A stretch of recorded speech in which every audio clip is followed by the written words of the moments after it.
ದೇವರು ಕೊಟ್ಟದ್ದನ್ನು ಒಪ್ಪಿಕೊಂಡರೆ ದೇವರಿಗೆ ಹೇಳಬೇಕು, ನಾನು ಇದು ಬೇಕು ಅದು ಬೇಕು ಕೇಳಲ್ಲ. ನೀ ಏನು ಕೊಡ್ತೀಯೋ ಕೊಡು, ನೀನು ಕೊಟ್ಟಿದ್ದನ್ನು ತಗೊಳ್ಬೇಕೇ ವಿನಃ ಬೇಕು ಅಂತ ಕೇಳುವ ಸಾಮರ್ಥ್ಯ ಯೋಗ್ಯತಾ ನನಗೇನಿದೆ?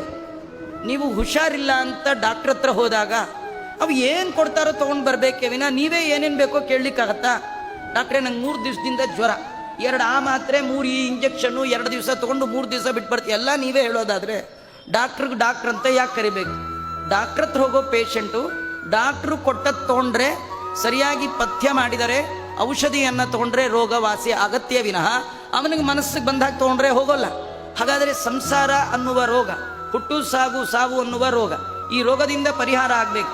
ವೈದ್ಯ ಬಂದ ನೋಡಿ ವೆಂಕಟನೆಂಬ, ಆ ವೆಂಕಟನೆಂಬ ವೈದ್ಯ, ಶ್ರೀನಿವಾಸನೆಂಬ ವೈದ್ಯ, ವೇದ್ಯೋ ವೈದ್ಯ ಸದಾ ಯೋಗಿ. ಆ ಭಗವಂತ ಜೀವನದಲ್ಲಿ ಏನು ಕೊಡ್ತಾನೆ ಬೆಸ್ಟ್ ಟ್ರೀಟ್ಮೆಂಟ್. ಅದು ಜೀವನದಲ್ಲಿ ಬರುವ ಕಷ್ಟಗಳು, ಅದು ಸಜ್ಜನರಿಗೆ ದೇವರು ಕೊಡುವ ಅದ್ಭುತವಾದ ಟ್ರೀಟ್. ಯಾವಾಗಲೂ